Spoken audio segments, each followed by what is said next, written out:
Bonsoir. Je t'ai dit hier que, en fin du cours, je te dirai une bonne nouvelle. Toi qui as commis des choses abominables, toi qui ne peux pas te regarder dans un miroir, tu as attendu, tu n'as pas vu. Mais promis, je te donne la bonne nouvelle en fin de cours aujourd'hui. Notre thème, c'est Christ habite en moi. Prions. Notre Seigneur et notre Dieu, nous sommes heureux pour la parole qui nous régénère. Car seulement ceux qui veulent être sauvés acceptent les Écritures et la direction du Saint-Esprit dans leur vie. Merci Seigneur. Merci de sceller tes paroles dans nos vies et dans nos cœurs au nom de Jésus et pour ta gloire éternelle. Amen. Tu noteras donc dans l'intitulé 22 avril, Christ habite en moi, Jean 8, versets 1 à 11. Ensuite, Proverbe 24, verset 16. Et ensuite, tu vois 1, verset 16 et 20. Le livre, c'est Ésaïe. Je vais l'envoyer juste après la prière. Ésaïe 1, verset 16 à 20. Nous commençons tout de suite dans Jean 8, verset 1 à 11. Jésus se rendit à la montagne des Oliviers, mais dès le matin, il alla de nouveau dans le temple, et tout le peuple vint à lui. S'étant assis, il les enseignait.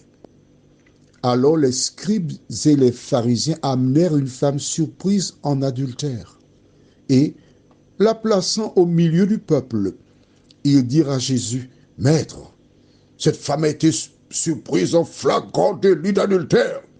Moïse, dans la loi, nous a ordonné de lapider de telle femme. Toi, donc, que dis-tu » Il disait cela pour l'éprouver, afin de pouvoir l'accuser. Mais Jésus, s'étant baissé, écrivait avec le doigt sur la terre. Comme il continuait à l'interroger, il se releva et leur dit, « Que celui de vous qui est sans péché jette le premier la pierre contre elle. » Et s'étant de nouveau baissé, il écrivait sur la terre. Quand ils entendirent cela, accusés par leur conscience, ils se retirèrent un à un, depuis les plus âgés jusqu'au dernier, et Jésus resta seul avec la femme qui était là, au milieu. Alors s'étant relevé et ne voyant plus que la femme, Jésus lui dit, « Femme, où sont ceux qui t'accusaient? Personne ne t'a-t-il condamné ?» Elle répondit, « Non, Seigneur. » Et Jésus lui dit, « Je ne te condamne pas non plus. Va et ne pêche plus. » Tu as le code, pas vrai? Écrit dans le cahier, 1 Jean 3, verset 4, si tu as oublié le code. Déclare, « Quiconque pêche transgresse la loi et le péché est la transgression de la loi. » On est d'accord? Bien. Nous lisons le dernier verset, verset 11. Elle répondit, « Non, Seigneur. » Et Jésus lui dit, « Je ne te condamne pas non plus. Va et ne transgresse plus la loi. » C'est ça qui manque là. Hein? Est-ce que ce n'est pas clair pour toi? Alors, il est important que tu connaisses les codes. Péché, iniquité, etc. Et quand tu lis la Bible, tu remplaces, tu mets le code. Et ça devient aussi clair que de l'eau de roche. Voici donc Jésus qui enseigne. Et des docteurs de la loi, qu'on pourrait appeler aujourd'hui des dirigeants spirituels, des pasteurs, des gros. Ils ont entendu dire que, un exemple, hein, Jean-Claude a commis adultère. Ils vont vous dire, bon, écoutez, nous agissons parce que nous avons l'amour. il faut descendre Jean-Claude. Mais c'est ça qui est marqué là dans la Bible. Mais c'est ce qu'on a fait la femme. Note avec moi que la femme a été surprise en flagrant délit. Mais on n'amène que la femme. Où est passé l'homme? Au senti, nous avons un proverbe qui dit la pac bas, befka jambé. En français, là où le parc est défectueux, il n'y a pas de fil assez haut, les bœufs enjambent pour aller de l'autre côté. Et ces personnes déclarent être poussées par Dieu. Jésus leur a dit, mais toi, qui juge Jean-Claude, quelle est ta fille? Est-ce que tu es pur? Et quand Jésus pose la question que celui qui est de vous qui est sans péché jette la première pierre, ils ont tous disparu. Des situations comme celle-là se répètent jour après jour. Mais quel que soit l'homme qui tire sur toi, l'homme ou la femme, si tu es ancré sur Jésus-Christ, j'utilise un petit proverbe encore local martiniquais. En français, tu n'as qu'à l'enlever si tu es de la javel. En créole, on dit ou attirer sur ces javels. Si tu es ancré sur Jésus, personne ne peut détruire ta foi. Et voici cette femme qui était là, seule. Jésus pose la question, femme, où sont ceux qui t'accusaient? Il n'y a personne. Va, ne pêche plus, ne transgresse plus la loi. C'est ça ou c'est pas ça? Je n'ai pas tiré par les cheveux, mais c'est ça qu'il a. Est-ce que cela veut dire que lorsque cette femme est partie, qu'elle n'a plus péché? C'est l'idéal. C'est ce que dit Dieu. Combien de fois tu as essayé? Je me rappelle quand j'étais enfant. Le 1er janvier, on faisait des vœux. Alors, quelles sont tes résolutions pour cette année? Je promets de ne plus prendre le franc-lait, de mettre, tu sais, avant on vendait le franc-lait, le lait en poudre, en boîte. Je promets de ne plus prendre le franc-lait, de mettre du sucre là-dedans et de manger. Parce que j'aimais ça, mettre un peu de sucre dans le franc-lait. Si tu n'as pas connu ça, tu n'as presque rien connu. Le 1er janvier, 2 janvier, 3 janvier, 5 janvier, maman, aïe, aïe, aïe, franc-lait, sucre calé. C'est ça. C'est ce que j'ai fait. J'avais la bonne intention de ne pas pécher, mais je suis tombé. Alors, dans le livre de Proverbes, chapitre 24, au verset 16, la Bible déclare « Car 7 fois le juste tombe et il se relève. Mais les méchants sont précipités dans le malheur. » La Bible ne dit pas que tu es autorisé à pécher 7 fois. Ce n'est pas ce qu'il dit là. C'est pas ça. La Bible te dit qu'en tant qu'enfant de Dieu, tu as commencé la relation avec Jésus. Note dans le cahier, Galates 2, verset 20. Galates 2, verset 20. C'est bon? J'ai été crucifié avec Christ. Et si je vis, ce n'est plus moi qui vis, mais Christ qui vit en moi. Tu écris toujours le même cahier, 2 Corinthiens 5, verset 17. Tu dis ça, il faut venir avec ton cahier, la Bible à pointe. Tu entends ça, mais quand tu écris, tu retiens plus facilement. C'est bon, 2 Corinthiens 5, 17. 2 Corinthiens, C-O-R-I-N-T-H-I-E-N-S. 2 Corinthiens 5, verset 17. Si quelqu'un est en Christ, il est une nouvelle créature. Les choses anciennes sont passées. Voici toutes choses sont devenues nouvelles. Les choses anciennes sont passées. C'est-à-dire, avant de rencontrer Jésus, cette femme recevait un homme que j'appellerais Fixipette. D'accord. Quand Jésus lui a dit, va et ne transgresse plus la loi, elle a revu Fixipette. Et ses oreilles lui rappelaient les paroles de Jésus. Va, ne recommence pas. Fixipette l'a regardé avec attention. Dit, non, écoute, Jésus m'a dit de ne pas recommencer. Je ne peux pas recommencer. Parce que j'aime Jésus, il a sauvé ma vie. Je ne peux plus. S'il te plaît, ne me sollicite pas. Toi qui m'écoutes et qui vit la même situation que cette femme, Prends ces paroles pour toi. Allons au livre d'Ésaïe, chapitre 1er. Ésaïe 1, verset 16 à 20. Déclare, lavez-vous, purifiez-vous. Ôtez de devant mes yeux la méchanceté de vos actions. Cessez de faire le mal. Apprenez à faire le bien. Recherchez la justice. Protégez l'opprimé. Faites droit à l'orphelin. Défendez la veuve. Venez, plaidons, dit l'Éternel. Si vos péchés sont comme le cramoisi, ils deviendront blancs comme la neige. S'ils sont rouges comme la pourpre, ils deviendront comme la laine. Si vous avez de la bonne volonté et si vous êtes docile, vous mangerez les meilleures productions du pays. Il y a un choix à faire. Mon ami, toi qui m'écoutes en ce soir, Jésus te dit de venir comme tu es. Parce qu'il y a deux camps. Ceux qui sont avec Jésus, comme on a vu hier soir, et ceux qui sont contre Jésus. Je t'ai dit que quand j'étais jeune, j'ai joué au foot au club colonial. C'est là où j'ai appris, c'est ma famille. Là, j'ai appris à me battre. Là, j'ai appris à ne jamais lâcher jusqu'au coup de sifflet final. Ne dis jamais tu as gagné. À l'époque, maintenant aujourd'hui, je ne sais pas, mais à l'époque, avec, je me rappelle encore de Joël Noël, Éric Lebiel, Jean-Claude Rudier, on a joué ensemble tout cela. Et en face de Desclieux, il y avait deux jumeaux. Leur nom commence par T-R-O-T-R-O.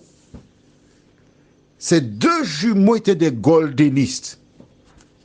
Et je me suis dit, c'est bizarre. Pourquoi il n'y a pas un clubiste parmi eux et l'autre goldeniste? Non, les deux. Dès qu'ils venaient, ils passaient devant Desclieux, ils ne nous rataient pas. Vois-tu, ils étaient des goldenistes. Ils tiraient sur les clubistes. Lorsqu'une personne se dit enfant de Dieu chrétienne, elle ne tire jamais sur sa sœur ou sur son frère. Si tu dis que tu es un enfant de Dieu et tu tires sur ton frère, tu dis du mal de ta sœur, de ton frère, tu fais du mal à ton frère. C'est parce que tu es un agent du diable. Je m'adresse là maintenant à toutes les personnes qui ont été blessées, maltraitées, qu'on a traînées dans la boue et qui ont perdu partiellement la foi. David était roi d'Israël. Un homme qui, dès son adolescence, proclamait Jésus-Christ, Dieu.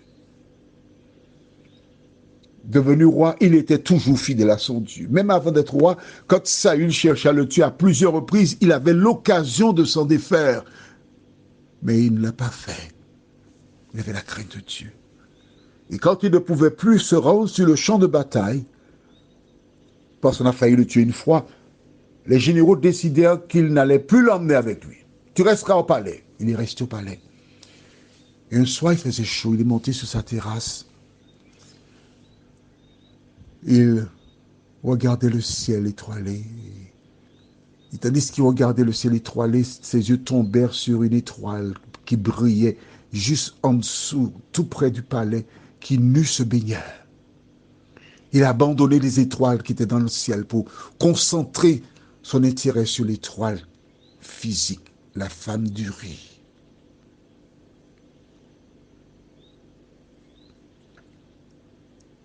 Instinctivement, il l'invita au palais. Et il ouvrit son recueil de poèmes. Et cette femme, transportée au nu, tout en étant vêtue, fondit comme neige au soleil. Il l'a connue. Elle devint enceinte. Or, la Bible déclare à l'époque, pas la Bible, pardon, dans l'Ancien Testament, il était stipulé que ces deux personnes devraient être mises à mort, la femme et le père de l'enfant. David était roi, il ne voulait pas mourir. À partir de ce moment, ses yeux s'ouvrirent. Que faire? Il essaya de donner la paternité à l'époux de la femme, mais celui-ci refusa. Que faire? Il l'envoya à la mort. L'homme mourut et il récupéra la femme. Dieu voyait tout cela. Dieu a vu tout ce que tu as fait jusqu'à présent. Il a vu. Et tu as honte de toi. Tu réalises maintenant que ce que tu as fait n'était pas pour la gloire de Dieu. Tu en es conscient. Exactement comme David. Mais Dieu envoie un prophète, Nathan, pour éclairer David, pour lui montrer. Et il déclara, suite à l'intervention, un homme qui vient de la parole de Dieu, qu'est-ce qu'il fait? Il ne vient pas pour détruire, mais pour ramener à la vie. Et David déclare, j'ai péché contre l'Éternel. Et Nathan lui dit, l'Éternel te pardonne. Aujourd'hui, Nathan n'est plus là. Mais Dieu t'a envoyé Jean-Claude pour te dire qui que tu sois. Quel que soit ce que tu aies pu faire, là où le péché abonde, la grâce surabonde. Tant que tu es vivant, tant que tu peux entendre et comprendre, les bras de Dieu sont ouverts pour toi. Tu ne peux pas changer le passé, mais Dieu veut changer ton présent. Parce qu'il dit il note la référence dans Jérémie 29, verset 11, « Car je connais les projets que j'ai formés sur toi. Projets de paix, non de malheur, afin de te donner un avenir et de l'espérance. » Prions. Notre Seigneur et notre Dieu, bien des femmes et des hommes se morfondent parce que l'ennemi leur présente chaque jour leur passé. L'ennemi place des personnes autour d'elles pour les pointer du doigt et dire ce qu'ils ont fait en 1875. Mais entre 1875 et 2023, ces personnes n'ont jamais vu les larmes.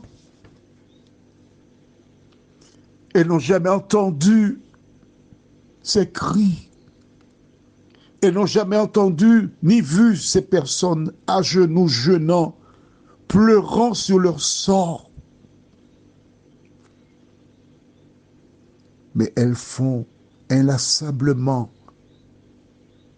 l'œuvre de leur père, le diable.